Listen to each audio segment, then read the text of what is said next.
بسم اللہ الرحمن الرحیم۔ معزز خواتین حضرات، السلام علیکم ورحمۃ اللہ وبرکاتہ۔ شرم و حیا دین اسلام کا طرۂ امتیاز ہے، اور آج اسی شرم و حیا کو ہم سے چھیننے کے لیے بین الاقوامی سطح پر ان گنت لا تعداد اور بے شمار سازشیں ہو رہی ہیں تاکہ امت مسلمہ کو تباہ و برباد کر دیا جائے۔ آج کی حدیث مبارکہ کا موضوع سطر کی حدود کیا ہے۔ مشکات المصابیح کتاب النکاح باب ہے منگیتر کو دیکھنا، اور سطر کے حوالے سے 3127ویں حدیث کتاب میں اور 14ویں ہے باب میں۔ الفاظ سماعت فرمائیے گا۔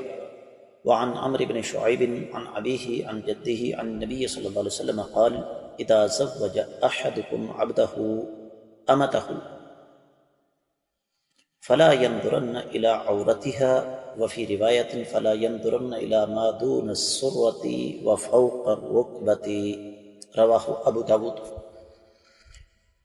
معزز خواتین حضرات، معمول کے مطابق میں سب سے پہلے آپ کو بتا دوں کہ اس روایت کو امام ابو داؤد رحمہ اللہ کتاب اللباس 36ویں باب میں لے کر آئے ہیں، 4114ویں اور 4113ویں حدیث کے تحت۔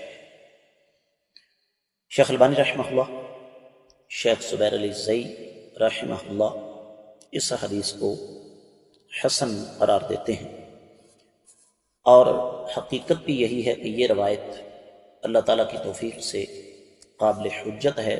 شیخ البانی رحمہ اللہ نے اس پر ارواء الغلیل میں 1830 حدیث کے تحت اس کو حسن قرار دیا، اور یہ روایت سنن الکبریٰ بہقی میں 3345ویں حدیث کے تحت بھی موجود ہے۔ ترجمہ سماعت فرما لیجیے گا۔ سیدنا عمرو بن شعیب اپنے والد سے اور وہ اپنے دادا سے، اور وہ آقا علیہ الصلوۃ والسلام سے بیان فرماتے ہیں کہ آقا علیہ الصلوۃ والسلام نے ارشاد فرمایا، جب تم میں سے کوئی شخص اپنے غلام کا اپنی لونڈی سے نکاح کر دے تو پھر اس لونڈی کی سطر والی جگہ نہ دیکھے، اور ایک روایت میں ہے کہ ناف سے نیچے اور گھٹنے سے اوپر نہ دیکھے۔ معزز خواتین حضرات، اس حدیث کے بارے میں اہل علم نے بڑی لمبی چوڑی تفصیل بیان کی ہے۔ مثال کے طور پر اسلام سے پہلے لونڈیوں اور غلاموں کا سلسلہ چلتا آ رہا تھا۔ اسلام آیا تو لونڈیوں اور غلاموں کو بتدریج اسلام نے ختم کرنا شروع کر دیا۔ یک بارگی اس کو ختم نہیں کیا جا سکتا تھا، اور پھر شریعت اسلامیہ نے یہ حکم دیا کہ اسلام سے قبل لونڈی، جسے محض رسمی طور پر انسان سمجھا جاتا تھا، جب آپ اس کی شادی کر دیں تو پھر وہ کسی کی امانت ہو جائے گی اور وہ آپ کے لیے حرام ہوگی۔ اس کے ساتھ ساتھ آقا علیہ الصلوۃ والسلام نے ہمیں یہاں پر سمجھا دیا کہ سطر کی حدود کیا ہے۔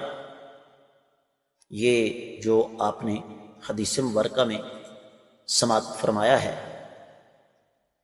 کہ گھٹنوں سے لے کر ناف کے اوپر تک، یہ مرد کے لیے ہے، ورنہ آگے جا کے انشاءاللہ احادیث آئیں گی۔ عورت کا سطر وہ ساری کی ساری عورت پردہ ہے۔ اگر سطر کی بات کی جائے تو وہ ہتھیلیوں اور چہرے کے علاوہ باقی سارا سطر ہے، لیکن یاد رکھیے کہ پردہ اور چیز ہے، سطر اور چیز ہے۔ میں امید کرتا ہوں کہ یہ حدیث آپ کو اچھی طرح سمجھ آ گئی ہوگی۔ معمول کے مطابق آپ لوگوں سے خصوصی طور پر گزارش کروں گا کہ جہاں تک ہو سکے اس بات کو صدقہ جاریہ سمجھ کر ہر فورم پر آ کے نشر کیجیے، ویڈیو کو لائک کیجیے۔ اگر ابھی تک آپ نے ہمارے چینل کو سبسکرائب نہیں کیا تو ضرور کیجیے، ساتھ لگے گھنٹی کے بٹن کو دبائیے تاکہ روزانہ رات 12 بجے کے بعد تازہ ترین اسباق کے نوٹیفیکیشن آپ کو ملتے رہیں۔ کامنٹ سیکشن میں آپ کی طرف سے آنے والے قیمتی خیالات کا میں منتظر رہوں گا۔ آج کے سبق سے اجازت دیجیے۔ السلام علیکم ورحمۃ اللہ وبرکاتہ۔